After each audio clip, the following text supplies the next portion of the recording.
Hi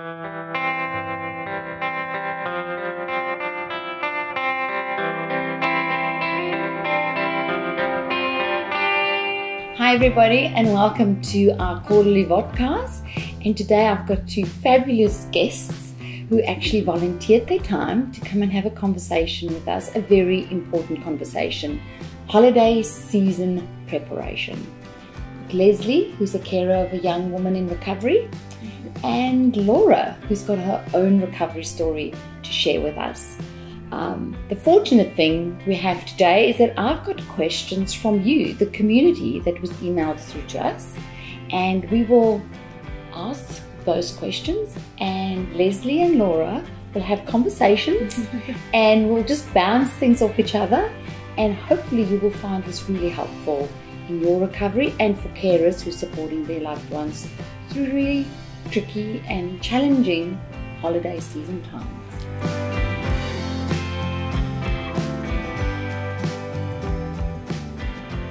My name is Leslee. I have currently a 23-year-old daughter who is in her 6th year of anorexia. I also have another daughter, slightly younger daughter, who's 20, who is currently in recovery, who was sick for a couple of years. So yeah, that's my background with eating disorders. I'm Laura. I'm from the UK originally. I've been here about 2 years. I have a history of anorexia. I had that when I was about 20. I'm 26 now. I've been in recovery for about 3 years. So let's get into the question from the community.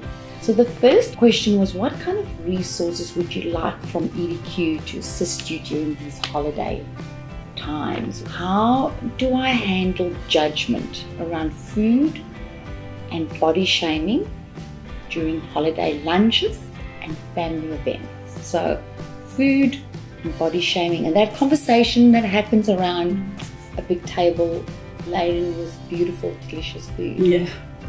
Leslee, would you want to give that one a go? All right. Well, the first thing that comes to my mind is helping my daughter plan for the day. Okay. So we would have a talk about what sort of food we're going to have, just so that she can mentally prepare herself for what she's going to encounter at the table.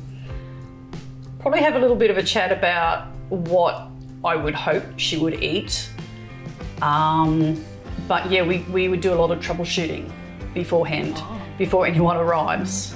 So probably for us, the last few Christmases has been a lot of planning.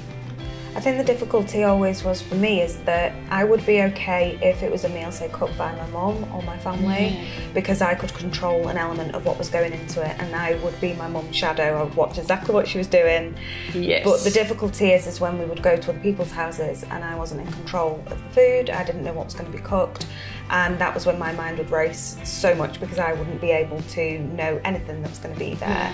Yeah. And so the difficulty for me was being able to have that conversation with somebody if it was ever brought up, and being able to say that, you know, this is my experience, this is what I'm going through, please just treat me like normally, but I need to make these choices for myself. And of course not everybody can have those conversations with people. Some people aren't receptive, some people don't understand it, but a big part of it for me was being able to learn to speak up for myself and to be able to trust myself that I knew what was right for me and have that voice and that confidence to be able to say those things and to push myself and try new things as well. But definitely the difficulty of being around other people was very, very hard for me.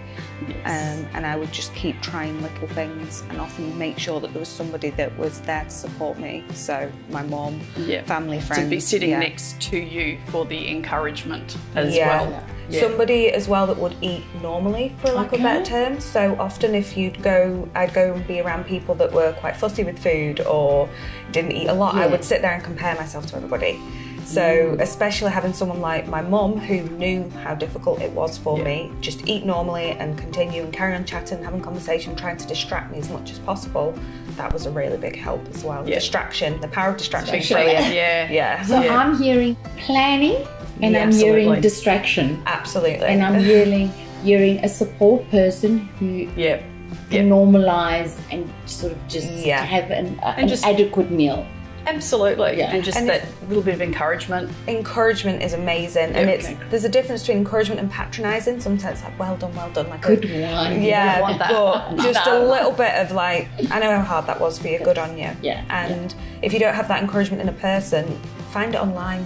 There are so many communities of people that are going through the same thing, and I used to do that. If I didn't have anybody to sit with me and talk to me, I'd go to my phone or whatever. Obviously not sat at a dinner table, but there was always time to be able to just find other people that are saying, I'm struggling too, and, you know, just find another kindred spirits that are feeling the same way. Now, if you're new in recovery and you don't have that voice, so you're around a table with some family members that's very insensitive and say stuff around eating disorders and food, and you're new in recovery, you don't have the voice, maybe this is your first holiday season, where are we at with supporting somebody so new in recovery, as a parent or as a carer and as somebody with a lived experience? Well, I suppose thinking of my daughter who is not in recovery at the moment, but has been unwell for 6 years, thinking back to like probably that first Christmas where it was super hard. Like, you know, I was sort of floundering for the best things to do, but with the vision of hindsight now, definitely just to be that support is so important, and to be strategic, sit next to them so that you can, when she'll grab my hand and go, oh, I don't want to eat this, I don't want to eat this, and it's like, hey, it's okay, don't worry about it, it's fine, you know, you're doing a great job. Patience, is the most Patience of Job. Because I used to, my sort of breakdown from it all was just before Christmas, and I have a birthday over Christmas as well, and there was all sorts going on, and I was really, really struggling that first Christmas, and we planned everything that was going to happen. I knew exactly what was happening every day, what I'd be eating, and I had a lot of tears. I had a lot of breakdowns over that time, I had a lot of anxiety attacks, but every single time I did, somebody was there for me, and they were very, very patient with me. And it will happen hundreds of times a day. It's not just that food. No. You'd spend all night thinking about the food, all morning thinking about that food. Your whole day will be about that food, and then afterwards, that is so true. How do I recover from the guilt that I'm feeling for eating this food? And then, like you say as well, the language around it, and everybody sat around this table talking about it and discussing it, and it's just oversaturated. So planning about it, and then the support as well. And I think you touched on a point that I find really interesting too, is language. The language is so important. How you speak to the eating disorder and provide encouragement for my daughter.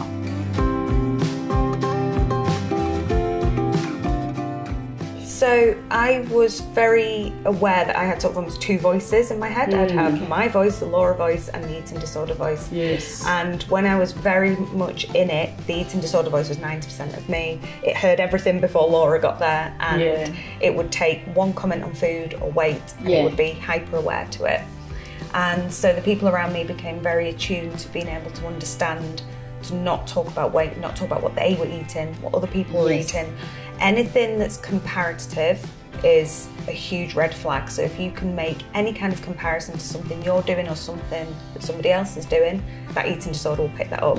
Just don't go there. Don't talk about weight, don't talk about numbers, don't talk about amounts, quantity, anything like that. It's irrelevant. There's the food, eat it, let's talk about something else. And that's, and I think sort of like if there is a bit of a struggle, it's like, you know, the best, I've been told the best thing you can do with an eating disorder is kill it with kindness. So just encourage the daughter and tell her what a great job she's doing, and bring her out of her cage, for want of a better word.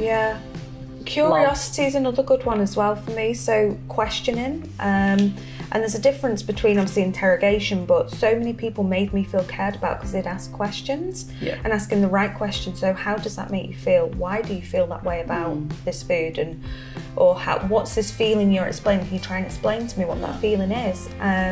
And then when somebody actually asks a question like that, it pulls you out, because you're like, I can't explain why I feel this way. Oh, maybe that is a little bit silly. Maybe there isn't any logic in that. And so having that curiosity is a big help. So would you suggest, and I think that's a question too from our community, is do you prepare some responses? So you, like say again, you have somebody in the family, extended family, that makes a comment like, come on, have that cake, you need that. Yeah. Or come on, just snap out of it, it's a holiday time, have fun, you know, those kind of conversations. Is it a good idea to have something prepared as to how you would respond? Maybe a one-liner or a... It probably is a good idea because probably unless you've been there, you can't expect people to really get it. Oh. They don't understand. And it probably is good to be prepared with something to go, enough, you know, no more. Yeah, that's a really good one. I was always very frustrated in myself all of the time, and I couldn't articulate it and express it. I didn't really fully understand what it was.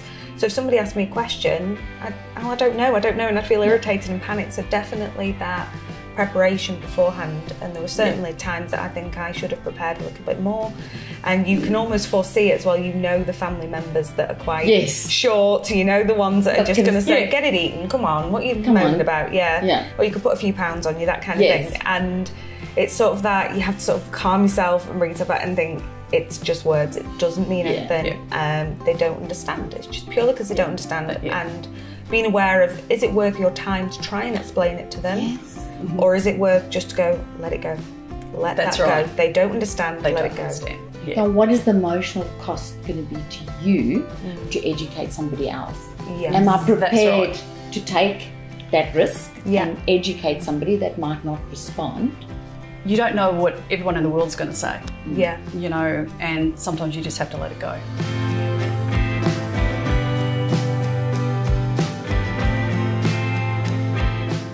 Another question, how do I deal with the guilt after eating a big meal?